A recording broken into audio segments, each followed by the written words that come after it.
नमस्कार, न्यूज़ 24 देख रहे हैं आप। मैं हूं आपके साथ डॉक्टर मीना शर्मा। आज न्यूज़ 24 में हमारे साथ हैं मिस इंडिया 2023 कोटा के एक साधारण परिवार से, किसान परिवार से निकलकर देश में, भारत में, दुनिया में मान बढ़ाने वाली फैशन इंडस्ट्री और पेजेंट वर्ल्ड में जिस तरह से कहा जाए, एक नया उभरता हुआ सितारा 2025 में मई में 30 मई 2025 यानी आज से तकरीबन 35 दिन बाद हैदराबाद में हिंदुस्तान में होने वाला है मिस वर्ल्ड के खिताब के लिए एक बहुत ही भव्य आयोजन और उसमें भारत का प्रतिनिधित्व करने जा रही हैं नंदिनी गुप्ता जो कि मिस इंडिया वर्ल्ड 2023 है। नंदिनी आज न्यूज़ 24 पर हमारे साथ है और आज हम उनसे समझने की कोशिश करेंगे कि इस खिताब तक पहुंचने के लिए उनकी जो जर्नी रही है वो और ऐसा सपना देखने वाले नौजवानों के दिल की धड़कनें कैसे बढ़ी हुई रहती हैं और वो यहाँ तक पहुँचने के बाद और पहुँचने से पहले क्या फ़र्क महसूस करते हैं। नंदिनी बहुत-बहुत स्वागत है आपका न्यूज़ 24 पर। Thank you so much Meena ma'am. नमस्कार, कैसे हैं आप? नमस्कार, हम बिल्कुल बढ़िया हैं और राजस्थान के तमाम दर्शकों की तरफ से, देश के दर्शकों की तरफ से और दुनिया भर के युवा धड़कते दिलों की तरफ से आपको अग्रिम शुभकामनाएँ, बधाई। आप बहुत मिस धन्यवाद। India world 2025 miss world competition 2025 जो कि हिंदुस्तान में हैदराबाद में दक्षिण में होने जा रहा है। किस जी, तरह की तैयारियाँ अभी आपकी चल रही है नंदिनी? 35 दिन है, काउंटडाउन शुरू हो गया है? काउंटडाउन शुरू हो गया है। 10 दिन में हैदराबाद के लिए मैं निकल जाऊँगी।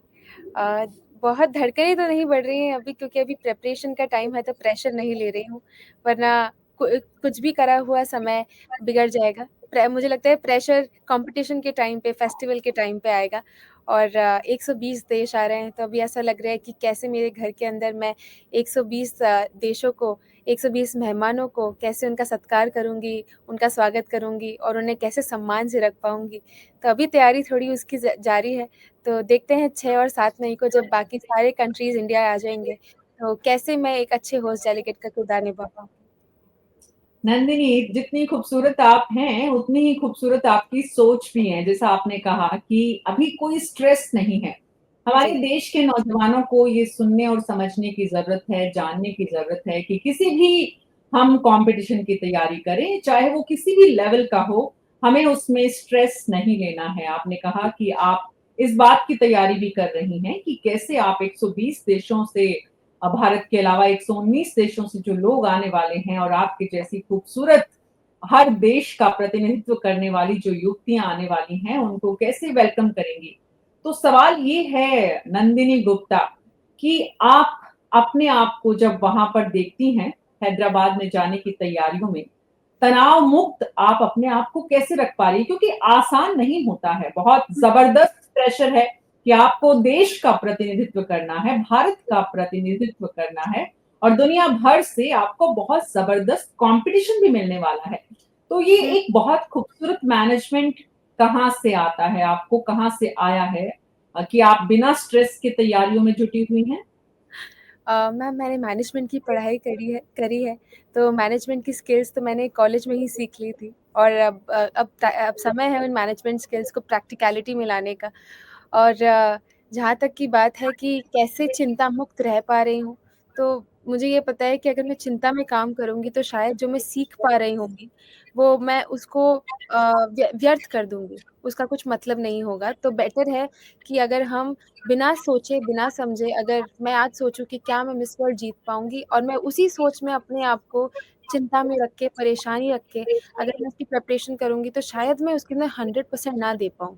बट अगर मैं बिल्कुल ऐसे बिना सोचे समझे सिर्फ़ अपना लगा दूँगी कि नंदिनी अब तुम्हें ये करना है one day at a time और तुम्हें बस क्राउन जीतना है और क्राउन के लिए तुम्हें एक सीढ़ी पार करके आगे जानी है। तो शायद मैं अपना 100% नहीं बट अपना 1000% उसमें लगा पाऊँगी और यही सोच है कि हर चीज़ को आराम से मैनेज करके चलना one day at a time और स्ट्रेस से कभी भी किसी चीज़ में मुनाफ़ा नहीं होता, हमेशा लॉस ही होता है। तो इस टाइम पे 10 दिन के अंतर्गत मैं नहीं चाहूँगी कि कुछ भी लॉस मुझे हो, मैं बनिया हूँ तो अभी मुनाफ़ा के बारे में ज़्यादा सोचूँगी। उम्र छोटी है, ये बहुत-बहुत बढ़िया बात कही आपने, बनिया हूँ मैं। ये बनिया जो है, दरअसल जो बनिया सोसाइटी है, नंदिनी आपने बहुत लाइटर मोड में कहा है, लेकिन अब मैं इसके सीरियस जो जी। इसका एस्पेक्ट है उसकी तरफ भी लेकर जाती हूँ। हुँ, दरअसल बनिया कम्युनिटी जो है वहाँ पर इस तरह के कॉम्पिटिशन्स में ग्लैमर और फैशन की इंडस्ट्री में अपनी बच्चियों को भेजने का पेरेंट्स सोचते नहीं हैं। इज़ इट जी, राइट? बिल्कुल करेक्ट है मैम। नहीं सोचते तो हैं फिर किसी आप भी परिवार तो के फिर लिए। तो फिर आपने कैसे सोचा और उसके बाद आप यहाँ तक कैसे पहुँचे? मैम भले एक साधारण परिवार से आती हूँ बट शायद उनके सपने साधारण नहीं हैं। मेरे पिता हम 2 बेटियाँ हैं एक राजस्थानी परिवार के अंदर और पैट्रियार्कल सोसाइटी के अंदर जब रहते हैं तब हर किसी को उम्मीद होती है कि 2 बेटियों के साथ-साथ 1 बेटा हो या 2 बेटे हों या 1 बेटी 1 बेटा हो।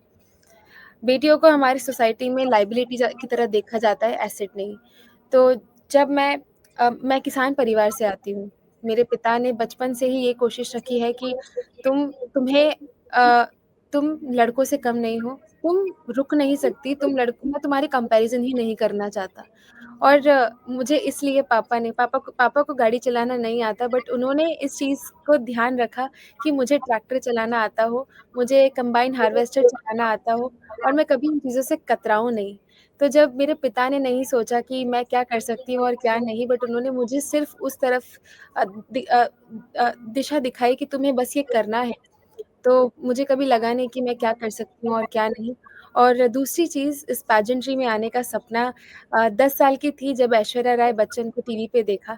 देवदास फ़िल्म के अंदर जब लगा कि ये कितनी सुंदर है, ये कौन है? तब मम्मी ने बताया कि ये मिस वर्ल्ड है।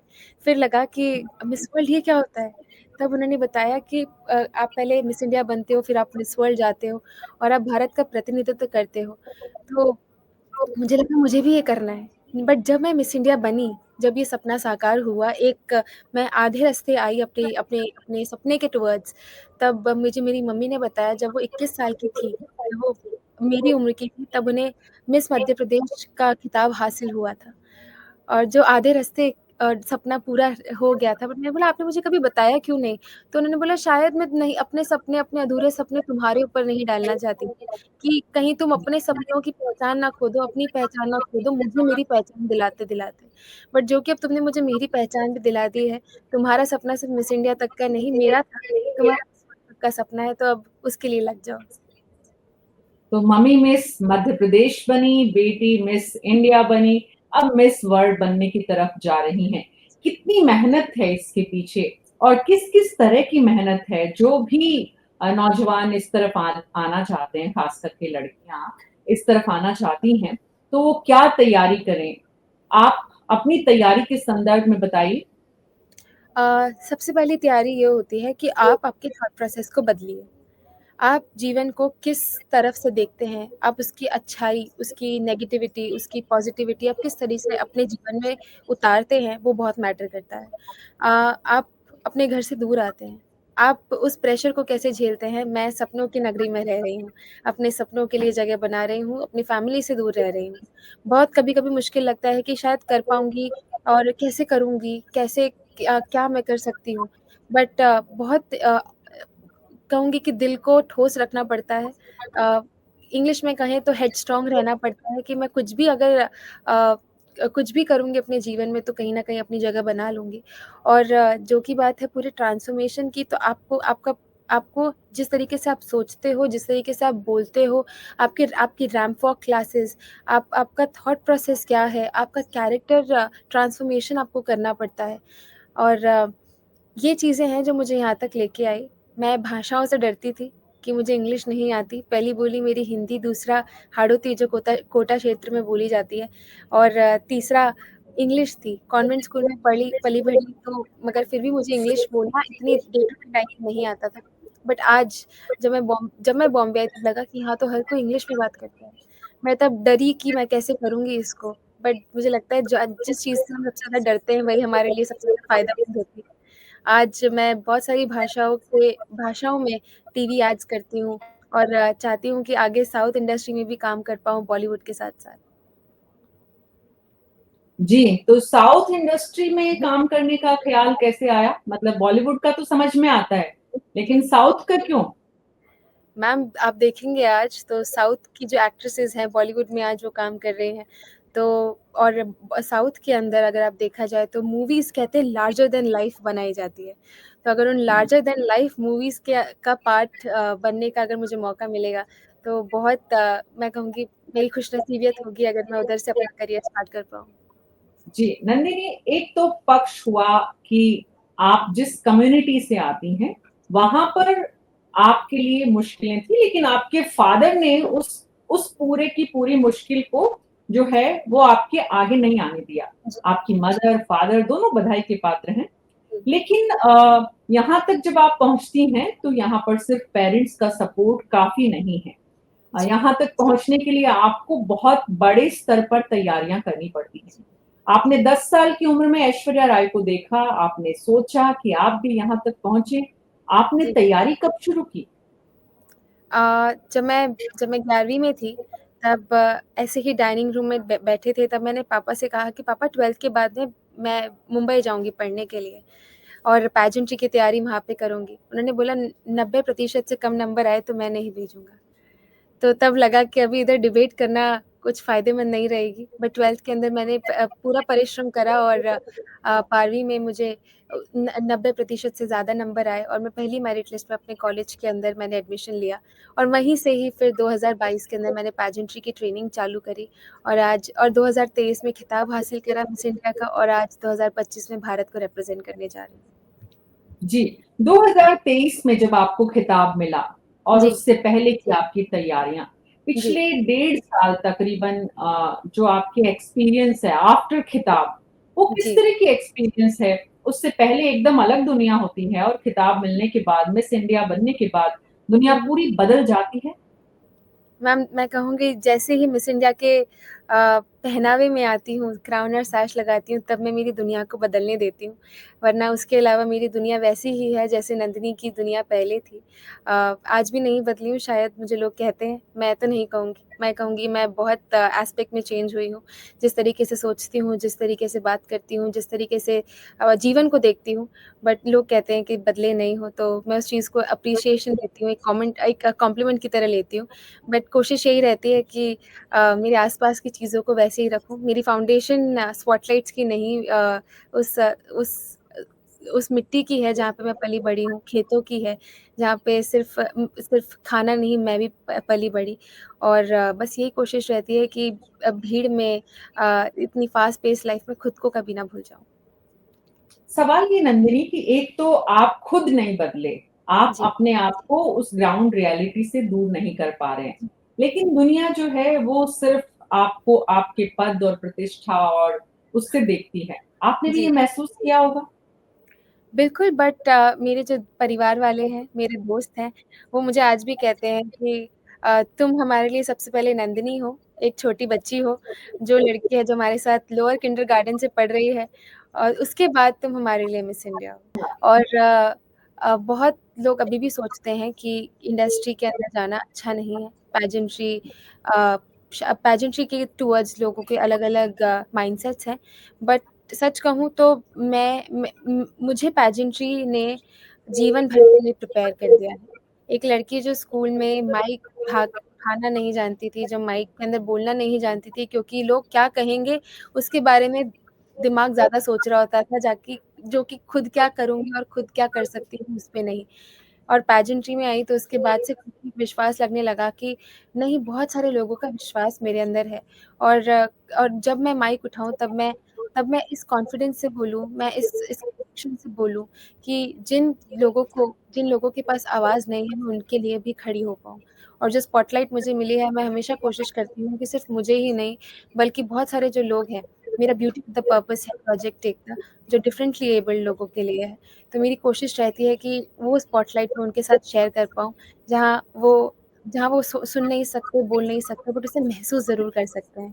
तो मेरा एक पर्पस इसके लिए रहता है और लोगों को अब विश्वास होने लगा है कि हर जगह जाने के 2 रास्ते होते हैं, एक लॉन्ग कट और एक शॉर्टकट। और अगर आप हर जगह आप परिश्रम से जाओगे, अगर आपके जीवन में संघर्ष रहेंगे और अगर आप परिश्रम करते-करते कहीं अपने जर्नी पे पहुँचोगे, तब आप उसको लंबे समय समय तक एन्जॉय कर पाओगे। कहते हैं कि छोटे सफ़र पे चलना तो छोटे समय की आपको एक्सपीरियंस मिलता है, बट अगर आप लंबे सफ़र से चल के आते हो तो आपको लंबे समय का सफलता प्राप्त होती है। तो आज मैं लंबे सफ़र से चल के आई हूँ और अभी मिस वर्ल्ड के लिए जा रही हूँ लंबे सफ़र पे, तो चाहती हूँ कि लंबी सफलता हासिल हो। नंदिनी, मेरा सवाल एक जो रह गया है, मैंने आपसे पूछा लेकिन जिसका जवाब रिप्लाई नहीं आया कि सोसाइटी का रिएक्शन किस तरह का रहा आपके साथ? लोगों ने किस-किस तरह से आपको, क्योंकि आज जब जी, सफलता मिल जाती है तो सब साथ होते हैं। जी, लेकिन जब सफलता के लिए आप संघर्ष कर रहे होते हैं या यूँ कहना चाहिए आप उसकी तैयारी कर रहे होते हैं, क्योंकि बिकॉज़ संघर्ष शब्द तो मुझे पता नहीं क्यों समझ में ही नहीं आता है। हर व्यक्ति प्रयास करता है तभी तो किसी मुकाम पर पहुँचता है। तो जी। आपने जितने प्रयास किए, उन प्रयासों के दौरान सोसाइटी का रिएक्शन किस तरह का रहा? बिल्कुल, आपने सही बात कही मैम कि कहीं पहुँचने के लिए प्रयास करने पड़ते हैं, बट उन प्रयास को लगाने के लिए बार-बार प्रयास करने के अंदर संघर्ष काफ़ी आते हैं। और जब आप ऐसे परिवार से आते हो जहाँ पे आपको कॉन्फिडेंस दिया जाता है, बट आप जब बाहर लोगों को बताते हो कि नहीं मैं पेजेंट्री में जाऊँगी, नहीं मैं मिस इंडिया का खिताब हासिल करना चाहती हूँ, तब बहुत बारी कहा जाता था कि तुम तो बस तैयार होने में रह जाती हो, ये लाली लिपस्टिक लगाने में रह जाती हो, तुमसे फैशन ही होगा बस। पढ़ाई में तो तुमसे कुछ नहीं होने वाला और तुम्हें क्या लगता है छोटे शहर से जाने वाली लड़कियों को वहाँ बड़े शहरों में कोई पूछता है? बिल्कुल नहीं। पर मुझे पता था कि मैं अपनी जगह कहीं न कहीं बना लूँगी। मैं क्यों देखूँ उन लोगों को, क्यों सुनूँ उन लोगों को जिन्होंने जि जिन जिन जिनसे मेरा व्यक्तित्व है ही नहीं। मुझे जन्म मेरी माँ ने दिया, मुझे पाला-पोसा मेरे मेरे पिता ने, तो फिर मैं क्यों उनकी बातों को ना सुनकर दूसरे लोगों की बातें सुनूँ? और मुझे मेरे माता-पिता बहुत सपोर्ट देते हैं। आज बहुत समय हो जो अगर हो जाता है उनसे बात करके तो कभी मम्मी का वॉइस नोट आता है कि मेरी ब्रेव सोल्जर तू कैसी है? बहुत दिन हो गए कभी कॉल कर लिया कर।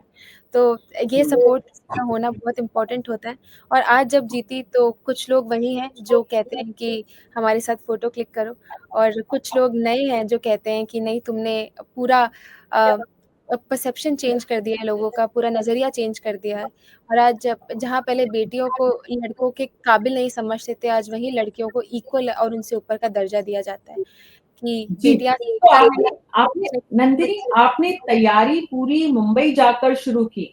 शुरू में जब आप मुंबई गईं और आपके आपके पेरेंट्स के अलावा आपकी फैमिली के बाकी लोगों को भी पता चला कि आप पेजेंट की तैयारी करने के लिए जा रही हैं, आप मिस वर्ल्ड, आप फैशन इंडस्ट्री, ग्लैमर इंडस्ट्री की तरफ बढ़ रही हैं। तो आपके पेरेंट्स को लोगों ने क्या समझाया? पेरेंट्स को किसी ने एक्चुअली मेरे पेरेंट्स ने जब मुझे जाने के लिए इजाज़त दी, मैं कहूँगी इजाज़त दी क्योंकि कभी घर पे बगावत नहीं कर सकती। तो जब उन्होंने इजाज़त दी कि अब तुम बॉम्बे जा सकती हो, अब तुमने 90% से ऊपर नंबर ले आए हैं और तब तब बहुत सारे लोगों को पता नहीं था कि मैं किस फ़ील्ड की टुवर्ड्स जा रही हूँ, सबको यही पता था कि मैं पढ़ाई के लिए जा रही हूँ। तो तब शायद इतना पता नहीं था, तो वो कहते हैं ना let your progress work in silence but और सक्सेस विद द नाइस तो वैसा था। लोगों को जब मैं जीती उसके बाद पता लगा कि मैं मुंबई में पढ़ाई के साथ-साथ पेजेंट्री की भी तैयारी कर रही थी। जी, तो फ़िल्म इंडस्ट्री में भी जाना है आपको इस कॉम्पिटिशन के बाद, इसकी भी तैयारियाँ आप कर रही हैं। कौन-कौन से आपके फ़ेवरेट स्टार्स हैं, उनके बारे में आपने कितना पढ़ा, कितनी फ़िल्म्स देखी? अ, मैं बिल्कुल बॉलीवुड में साउथ इंडस्ट्री में काम करना चाहूँगी। रणबीर कपूर और महेश बाबू मेरे 2 फ़ेवरेट एक्टर्स हैं इंडस्ट्री के अंदर और कभी मौका मिलेगा तो इम्तियाज़ अली सर और संजय लीला भंसाली सर के साथ काम करना चाहूँगी। जी, और एक बात जो मैंने और बीच में कही थी कि आपने जब बॉम्बे पहुँची, ग्रेजुएशन के दौरान आपने पढ़ाई के साथ-साथ इस इंडस्ट्री की तैयारियाँ करनी शुरू की।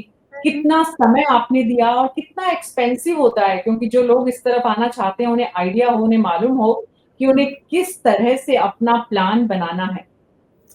देखिए मैम मुंबई ऐसा शहर है जहाँ खाना आसान है बट रहना मुश्किल है क्योंकि यहाँ पे रेंटल प्रॉपर्टीज़ बहुत महँगी हैं। तो सबसे मेन खर्चा तो आपका यहाँ पे रेंटल प्रॉपर्टीज़ का आता है। आपका रेंट कितना है, आप एज़ अ टेनेंट कितना रेंट आप डाल सकते हो, आप किस लोकेशन पे रहते हो। सबसे पहले आप जो जहाँ रहते हो उसका कॉस्ट निकालना। फिर उसके बाद आपको एक प्रॉपर फंक्शनिंग ऑफ प्लान रखना पड़ता है कि मैं इस महीने इतना खर्च कर सकती हूँ, मुझे अपना बजट इतना लेके चलना है।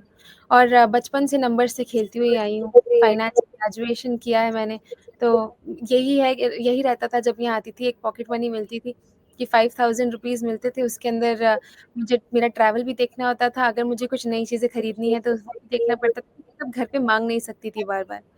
तो उसी के साथ-साथ बचत भी करती थी उसके अंदर, नए कपड़े भी लाती थी। स्ट्रीट शॉपिंग में बॉम्बे में काफ़ी माना जाता है उसको, और साथ-साथ उसके अंदर अपना काम भी करती थी। बट यहाँ पे खर्चे बिल्कुल हैं, आपको उनको बाइफरकेट करना जिसको कहते हैं हम, उनको उनको अच्छी तरीके से समझना पड़ेगा कि आप किधर-किधर कर सकते हो, आपकी ट्रेनिंग के अंदर आपका पैसा जाएगा, आपका ट्रैवल में जाएगा। आप यहाँ पे रेंटल प्रॉपर्टीज़ एक्सपेंसिव है तो आपको उसका भी सोच के चलना पड़ेगा। बट मैं कहूँगी कि रेट ऑफ इन्वेस्टमेंट अगर देखी जाए तो आपको हायर परसेंटेज ही मिलेगी आफ्टर यू सक्सीड। जी, फ़िटनेस बहुत बड़ी अच्छी बात कही आपने कि आप आँकड़ों से खेलती रहती है द खेलती रही हैं। जी, दरअसल ये मैनेजमेंट तो सभी को आना चाहिए जीवन में। बिल्कुल। अब सवाल ये है नंदिनी कि फ़िटनेस के लिए कितना सैक्रिफ़ाइस स्वाद से करना पड़ता है? किस-किस तरह से आपने फ़िटनेस के लिए एफ़र्ट किए? आप गलत टाइम पे गलत क्वेश्चन पूछ रही हैं मैम। अभी आप मुझे आप अभी बहुत टाइम हो गया है मुझे पानी पूरी खाए, लगता है आज जाके खाना ही पड़ेगा। पानी पूरी सो मेरा फ़ेवरेट पानी-पूरी खाना है। हाँ जी। पानी-पूरी आपका फ़ेवरेट फूड है जो आप नहीं खा सकती हैं। नहीं, बिल्कुल अभी तो नहीं खा सकती। बट कोशिश करूँगी आज खा लूँ, क्योंकि जब भी सोचती हूँ कि नहीं मैं आज चीट डे लूँगी, बट तब लगता है कि नहीं अभी इतना इतना पास हूँ अपने सफ़र के, अपनी अब मैं जाने वाली हूँ हैदराबाद, तेलंगाना के लिए, तो फिर अभी नहीं करती, बट आज लगता है मुझसे क्वेश्चन आपने पूछ लिया है तो नंदिनी को आज जाना पड़ेगा। तो पानी-पूरी के अलावा लिस्ट में और क्या-क्या है? पानी पूरी के अलावा मुंबई में जितना भी स्ट्रीट फूड मिलता है, आप वड़ा पाव ले लो, सेव पूरी, रगड़ा पूरी, तो मुझे बॉम्बे में रह के पूरी मैं मुंबईकर बन चुकी हूँ खाने के नाम पे। और मीठा, चॉकलेट? मीठा चॉकलेट बचपन से ही नहीं इतना पसंद, और अभी भी मैं जो नेचुरल मीठा है वो खाना पसंद करती हूँ, जो फ्रूट से मिलता हुँ, है, और हुँ, हुँ, कभी डेट्स खा लिए, अ खजूर कहते हैं जिसको अपने यहाँ पे, और हुँ। मैं उन उन उन नेचुरल मीठा खाना ज़्यादा पसंद करती हूँ, क्योंकि कहते हैं कि सफ़ेद शक्कर और नमक दोनों ही हानिकारक है शरीर के लिए, तो थोड़ा तो अभी उससे दूर कोटा से जब मुंबई पहुँची, आपने कहा कि आप पूरी तरह मुंबई वाली हो गई हैं। कोटा से मुंबई पहुँची तो कितना खाने को फ़र्क लेकर। आपने देखा? ओवरऑल लाइफ़ में कितना फ़र्क आया मुंबई में जाके? बिकॉज़ गढ़ है, मुंबई तो माया नगरी है, इंडस्ट्री है, हब है, तो वहाँ जी। पहुँचकर आपको कितना अपनी लाइफ़ में चेंजेज़ आए? लाइफ के अंदर चेंजेस तो ज़्यादा नहीं आए, क्योंकि यहाँ पे भी अकेले रहना, खुद का काम खुद करना, जैसे घर पे करती थी, खुद का खाना खुद बनाना, सफाई करना। तो कभी मैंने एक्सटर्नल हेल्प पे कभी फ़ोकस नहीं किया, इतना ज़्यादा लीन डाउन नहीं करा। और बॉम्बे के अंदर बस ये चीज़ थी कि छोटे शहर से आते हो तो हम स्लो लाइफ़ जी रहे होते हैं। आप जब मेट्रोपॉलिटन सिटीज़ में आते हो तो यहाँ फ़ास्ट पेस्ड लाइफ़ होती है। तो उस फ़ास्ट पेस्ड लाइफ़ के अंदर अपने आप को सर्वाइव कराना, समझना कि मैं अपनी जगह बना सकती हूँ, कुछ सीख सकती हूँ, यहाँ पे समझ सकती हूँ, उस चीज़ में थोड़ा टाइम लगा। बट उसके बाद मुझे लगता है इस शहर ने ही मुझे अपना लिया, जितनी जल्दी मैं उसे अपनाती तो। आप जब मुंबई में रहती हैं और पूरी इंडस्ट्री को करीब से देखती हैं, हालाँकि और करीब जाने का तो मौका आपको फ्यूचर में कब कैसे मिलता है, वो अपनी एक जर्नी का आपके हिस्सा होगा। लेकिन अभी तक की जर्नी में आप हुँ। भारत की, इंडिया की फैशन इंडस्ट्री को, ग्लैमर इंडस्ट्री को कैसे असेस करती हैं? दुनिया के कंपैरिज़न में अगर आपने कभी इस विषय पर सोचा है? और क्योंकि अब आप ग्लोबली एक ऐसे इवेंट में शामिल होने जा रही हैं, तो आपको ज़रूर सोचना चाहिए भी। जी। मैम, फैशन इंडस्ट्री और ग्लैमर इंडस्ट्री ये 2 ऐसी जगह हैं जहाँ पे क्रिएटिवनेस मैं कहूँगी हब है क्रिएटिवनेस का। यहाँ पे इतनी क्रिएटिविटी है, ऐसे लोग हैं जो हर चीज़ को सिर्फ़ आर्ट और क्रिएटिविटी से जोड़ते हैं। कैमरे के सामने काम करना एक आर्ट, वो जो कपड़े पहनना वो एक आर्ट होती है, और जो परसेप्शन है लोगों का इस इंडस्ट्री के टुवर्ड्स, मुझे पता है कि थोड़े टाइम में चेंज हो जाएगा। और अगर मुझ जैसी छोटे शहरों से निकल के यहाँ पे लड़कियाँ बड़े शहरों में अपनी जगह बनाएँगी, और जो कि मैं अब भारत का प्रतिनिधित्व करने के लिए मिस वर्ल्ड प्लेटफ़ॉर्म पे जा रही हूँ, तो मैं आशा करती हूँ कि बहुत सारी लड़कियाँ मुझसे प्रेरणा लें, मुझसे प्रोत्साहित हों, और कभी ये ना सोचें कि हम जहाँ से आते हैं, वही हमें मार्गदर्शित करेगा कि हम कहाँ जाना चाहते हैं। नंदिनी कुछ शिकायतें भी होती हैं अपने हुँ, हुँ। परिवार से, व्यवस्था से, सोसाइटी से और स्टेट हुँ, से, नेशन से। हुँ, आपको भी हुँ। कुछ शिकायतें हैं जिन्हें वो शिकायतें इसलिए होती हैं कि और दुरुस्त किया जाए, जिस प्लेटफ़ॉर्म की तरफ आप जा रही हैं उसे और बेहतर कैसे किया जा सकता है? हिंदुस्तान की लड़कियों के लिए और बेहतर कैसे किया जाए? मैम शिकायत तो कुछ नहीं कहूँगी, बट यही शिकायत तो नहीं कहूँगी, बट मैं सिर्फ़ विनती करना चाहूँगी गवर्नमेंट से कि डिसेबल जो बच्चे हैं, उनके लिए सिर्फ़ आप स्कूल एक अलग स्कूल ना रख कर के एक जो हम बच्चे जिस स्कूल में पढ़ने जाते हैं, उसके अंदर ही एक अलग कंपाउंड अगर उनको देंगे, तो शायद जो परसेप्शन दोनों कम्युनिटीज़ का आस-पास में है, वो शायद चेंज होगा। जो डिसेबल बच्चे हैं, वो अपने आप को नॉर्मल समझेंगे और जो रियल वर्ल्ड में बच्चे रह रहे हैं, वो उनसे डरेंगे नहीं, उनको ऑकवर्ड फ़ील नहीं कराएँगे। इसकी कोई स्पेशल स्टोरी है, कोई कारण है जिसकी वजह से आपका कंसर्न डिसेबल्स की तरफ इतना ज़्यादा है? जी मैम, मेरे चाचा हैं जो जिनके साथ मैं बचपन से पली-बड़ी, उनको ज़ुबान में पोलियो है और बचपन से ही मैंने देखा कि उनको डेवलपमेंटल डिलेज़ हैं। डेवलपमेंटल डिलेज़ का मतलब जो 50 साल के हैं वो अभी, बट उनका दिमाग अभी भी 25 साल के लड़के जैसा है। जब वो 25 के थे तब शायद 12 साल की उम्र के लड़के का था और आज भी मतलब और जब बचपन से जब मैं बड़ी होते-होते मैंने उनको देखा, तो लोग उनके ऊपर ऐसे कमेंट्स डालते थे जैसे अबनॉर्मल, पागल, मंदबुद्धि, क्योंकि चाचा अलग दिखते हैं, अलग बोलते हैं, अलग तरीके से सुनते हैं, तो लोग काफ़ी ऐसे रिमार्क्स उनको देते थे। बट मुझे वो कभी अच्छा नहीं लगता था। ड्यूरिंग द टाइम मुझे लगा कि चीज़ें चेंज हो जाएँगी क्योंकि हम हर पीढ़ी दर पीढ़ी हम बदल रहे हैं। बट अभी 15 साल बाद जब मैंने सेम चीज़ रिपीट होते हुए देखी तब लगा कि ये तो मैं होने नहीं दे सकती। मेरे चाचा जैसे कितने ही लोग होंगे जिनके पास शायद फैमिली का वो सपोर्ट नहीं होगा, जिनके पास फाइनेंशियल उतना सपोर्ट नहीं होगा, बट वो लोग उस चीज़ से गुज़र रहे हैं। तो प्रोजेक्ट तो एकता आपने जिसमें आपने आपने फिर कुछ इस सेक्टर में, इस दिशा में कुछ करने का प्रयास भी किया अपने स्तर पे या सोसाइटी को साथ लेकर? बिल्कुल मैम, ये मेरा beauty with the purpose project Ekta है। मिस वर्ल्ड प्लेटफ़ॉर्म हर एक कंट्री को एक नोबल उनके पास एक नोबल मिशन है beauty with the purpose project और हर कंट्री जो पार्टिसिपेट कर रही होती है, हर साल उनको एक अपनी कंट्री के अंदर एक पर्पस के टुवर्ड्स काम करना होता है।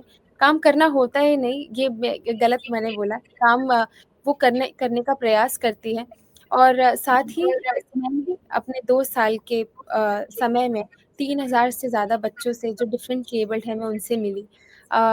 50 से ऊपर फैकल्टी मेंबर्स से मैंने एंगेजमेंट रखा और 8 से ऊपर मैंने एनजीओज़ के साथ पार्टनरशिप किया और इन 2 साल के अंतर्गत मुझे ये महसूस हुआ कि इनको हमारी मदद की नहीं बट हमारी हमारी शक्ति की ज़रूरत है, जो हम इनको दे सकते हैं कि अगर ह एक इंग्लिश में कहते हैं ट्रस्ट फॉर कि जी। ट्रस्ट फॉल्ट अगर आपके नंदिनी पीछे कोई नंदिनी खड़ा है, गिर सकते हो नंदिनी तो पीछे लोग हिंदुस्तान में नंदिनी इतना बड़ा आयोजन हो रहा है मिस वर्ल्ड का हैदराबाद में, जब आप जाएँगी, तो हाँ जी। भारत में आप इस तरह के ग्लोबल जो इवेंट्स का और इस लेवल पर ग्रैंड इवेंट्स का जब आयोजन देखती हैं, तो किस तरह से देखती हैं? भारत की सरकार की इसमें कितनी बड़ी भूमिका समझती हैं, मानती हैं? कितना बड़ा रोल है उन लोगों का?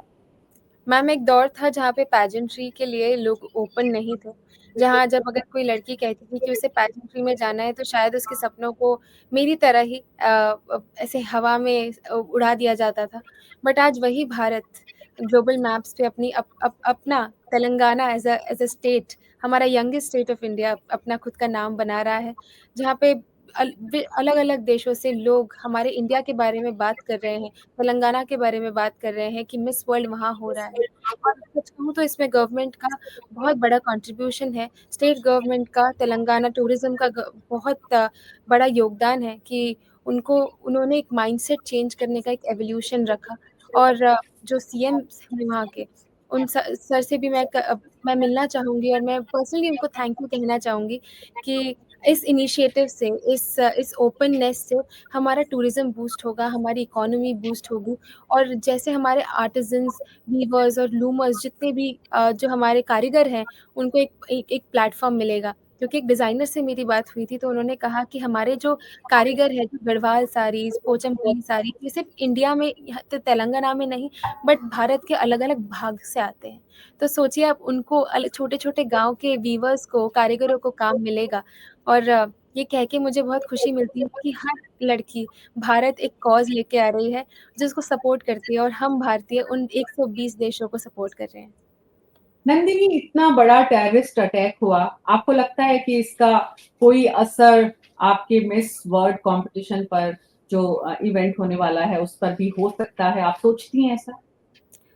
मैम बिल्कुल जैसे जो अभी हुआ बहुत ही दुखदायक है और मैं चाहती हूँ कि गवर्नमेंट उसके लिए कड़े से कड़े एक्शन ले, नेशनल सिक्योरिटी एक अच्छे लेवल पे बढ़े और शायद हम इस बार मुँह तोड़ जवाब दें क्योंकि हर बारी हम सिर्फ रिटेलिएट नहीं कर सकते, एक फुल स्टॉप लगना किसी चीज़ पे ज़रूरी है और कोई धर्म हमें लड़ना नहीं सिखाता, हमें हेट करना नहीं सिखाता और मिस वर्ल्ड एक ऐसा प्लेटफ़ॉर्म है जो सिर्फ ब्यूटी को ही नहीं बल्कि एक पर्पस को भी सेलिब्रेट करता है और मैं आशा करती हूँ कि उसका कोई इफ़ेक्ट इस पे ना आए।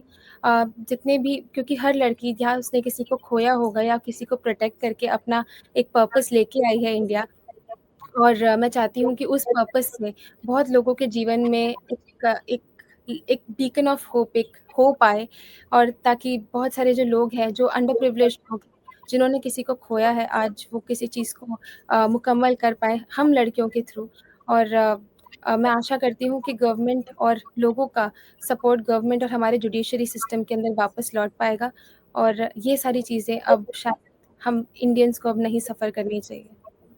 नंदिनी, बहुत बड़ी संख्या है, लाखों की संख्या है उन छोटी-छोटी बच्चियों की, टीनेजर्स की जो सपना देखती हैं, जैसा आपने कहा कि आपने 10 साल की उम्र में सोचा। हुँ, हुँ। टीनेजर्स जो इस देश में, हिंदुस्तान में ऐसा ही कुछ सपना देखती हैं, बुन रही हैं अपने सपनों में कि वो भी एक दिन आपकी तरह मिस इंडिया बने, मिस वर्ल्ड तक पहुँचे। हुँ, उनके हुँ। लिए आप क्या क्या मैसेज देना चाहेंगी? किस तरह से वो अपने इस सपने को पूरा करने के लिए तैयारी करें और कितना इसमें रियलिस्टिक भी रहें? अ, मैम मैं छोटे शहर से आती हूँ तो पर मैंने सपने कभी छोटे नहीं देखे बट मुझे पता है कि जो ग्रामीण क्षेत्रों की जो लड़कियाँ हैं जो शायद खेती-बाड़ी के परिवार से आती हैं, का जिनके सपने काफ़ी अ, बड़े हैं बट शायद वो हम्बल बिगिनिंग से आती हैं तो उन्हें लगता है कि वो अपनी जगह नहीं बना पाएँगे बट सोसाइटी के परसेप्शन को वो अपना परसेप्शन बना बैठी हैं। मुझे मैं सब जितनी भी लड़कियाँ हैं और लड़के हैं, मैं उनसे सिर्फ़ यही कहना चाहूँगी कि आप कहाँ से आते हैं ये मैटर नहीं करता बट आप कहाँ जाना चाहते हैं ये मैटर करता है। तो और रियलिस्टिक अप्रोच तो ये रखिए कि always have a backup in your life. If you fall, you should have someone or you should have something to lean back upon and I feel कि मेरे साथ में मेरी एजुकेशन है और हमें पढ़ाई कभी नहीं छोड़नी चाहिए। हमारा पैशन और अ, हमारा सस्टेनेंस साथ-साथ चलना चाहिए एंड आई होप कि सब लोग इस चीज़ को रियलिस्टिकली अप्रोच कर पाएँ। जो क्रिएटिव है, वो क्रिएटिविटी के साथ अपना सस्टेनेंस करें and I hope our youth will lead a better life. जी, नंदिनी, आखिरी सवाल ले रही हूँ मैं आपसे कि जिस तरह आपने कहा कि क्रिएटिविटी है, हुँ, हुँ। सपनों को पूरा करने के लिए ग्राउंड रियलिटी के आस-पास रहना ही चाहिए। हुँ, हुँ। लेकिन एक बहुत बड़ा नैरेटिव है और शायद नैरेटिव नहीं कहना चाहिए, बहुत बड़ी हकीकत है। बहुत ज़्यादा शोषण है मुंबई में, हुँ, ये हुँ। भी आपने करीब से देखा है लड़कियों का? मैम मुझे आज तक ये देखने नहीं मिला। मैं कहूँगी कि मैं हर रास्ते पे एक सोच समझ के मैंने कदम रखा। मैंने अपनी रिसर्च करी तो मैं उस चीज़ का शिकार नहीं हुई। जो कि लोग कहते हैं कि होता है तो रियलिस्टिकली स्टेटस है कि होता है। बट मैं कहूँगी हर लड़की को चौकन्ना रहना ज़रूरी है। वो किधर सपने देख रही हैं, किस चीज़ के लिए देख रही हैं और कैसे वो अपने सपनों के टुवर्ड्स अप्रोच कर रही हैं। जैसे मैंने पहले भी कहा था कि लॉन्ग कट्स लाइफ़ के अंदर आपको लॉन्ग सक्सेस के लिए लेके जाएँगे और अगर आप शॉर्टकट्स लाइफ़ में लेंगे तो वो शॉर्ट सक्सेस लेके जाएँगे but bigger failures in your life. So I hope कि जी। जितनी भी लड़कियाँ हैं वो अपने बड़े सपने लेकर यहाँ आएँ बट बड़ा परिश्रम करें, बड़े प्रयास करें और बड़ी सक्सेस साथ में लेके जाएँ। इसी सवाल से जुड़ा हुआ एक और छोटा-सा सवाल है नंदिनी, व्हिच इज़ कि हमारे यहाँ पर मिस इंडिया या मिस स्टेट, हर हर स्टेट में भी इस तरह के प्रोग्राम होते हैं। इनके लिए अभी एनवायरनमेंट और रिसोर्सेज़ भी उस तरह के अवेलेबल हैं या फिर हर जने को भागकर मुंबई जाना पड़ेगा? नहीं, बिल्कुल नहीं मैम, बहुत सारे शहर हैं जहाँ पे ट्रेनिंग इंस्टीट्यूट्स खुले हुए हैं, और वो उनसे ही खुले हुए हैं जो कि पेजेंट्री में पहले पार्ट ले चुके हैं। तो हर जगह रिसोर्सेज़ अवेलेबल है। मैंने पहले भी कहा है, मैं अब भी कहती हूँ कि एक इंसान को अगर अपने सपनों के टुवर्ड्स जाना है, तो सिर्फ़ पैशन और एक आग की ज़रूरत नहीं, बट रिसर्च की भी ज़रूरत होती है। अपना प्रॉपर R&D करिए, और आपके शहर में ही आपको कहीं न कहीं आप ज़्यादा नहीं सीख पाएँगे, बट आप बेसिक ज़रूर सीख पाएँगे, और उस बेसिक को अगर आप बम्बई जैसे शहर में लेके आएँगे, तो शायद आप उसके ऊपर बिल्डअप कर सकते हैं। एक फाउंडेशन होना बहुत नेसेसरी है, और इस फाउंडेशन के ऊपर रिक्रिएट करना और उसको बिल्डअप करना आपके हाथ में है। भारत की सरकार के बारे में भी सोचती हैं आप नंदिनी गुप्ता कि भारत के प्रधानमंत्री कैसा काम कर रहे हैं? भारत की सरकार इस वक़्त जो काम कर रही है, उससे दुनिया में भारत का किस तरह का मैसेज है? Ma'am, honourable prime minister Narendra Modi foreign countries के अंदर हमारी इंडिया की रूट्स को मजबूत कर रहे हैं, और ऑफ़िस के अंदर जितने भी कैबिनेट मिनिस्टर्स हैं, उनसे सिर्फ़ यही आशा है मेरी कि हमारे लॉज़ विमेन के लिए स्ट्रॉन्ग हो, हमारे देश के अंदर नेशनल सिक्योरिटी बढ़ी हुई रहे, और कोई भी इंसान जुडिशरी सिस्टम के अंदर होप्स ना लूज़ कर पाए। बस यही आशा है, और मैं चाहती हूँ कि इंडियन डेमोक्रेसी ने आज तक हर इंसान को अपने राइट्स दिए हैं, उनके सिविक राइट्स दिए हैं, उनके बेसिक राइट्स दिए हैं। तो अब ये राइट्स भी और उनका वापस से सपोर्ट गेन करना भी, आई थिंक द प्लेटफ़ॉर्म का राइट है, एंड आई होप कि वो कर पाएँगे। बहुत-बहुत शुक्रिया नंदिनी गुप्ता। आपको बहुत-बहुत शुभकामनाएँ आने वाले 30 मई को होने वाले तेलंगाना में मिस वर्ल्ड कॉम्पिटिशन के लिए। आप भारत का नाम रोशन करें, इसी उम्मीद के साथ आपका बहुत-बहुत शुक्रिया न्यूज़ 24 पर हमसे बात मच करने के लिए। तो न्यूज़ 24 पर कुछ ऐसे ही सितारों से हम आपको मिलवाते रहते हैं, लगातार मिलवाते रहेंगे। आज नंदिनी गुप्ता से जो बातचीत हुई है, उसमें आपको उनसे कुछ सवाल पूछने हो, हमारे फ़ेसबुक और यूट्यूब चैनल के कमेंट बॉक्स में जाकर आप अपने सुझाव और उनके बारे में अपनी राय ज़रूर रखें। न्यूज़ 24 पर अभी मेरे साथ इतना ही। नमस्कार।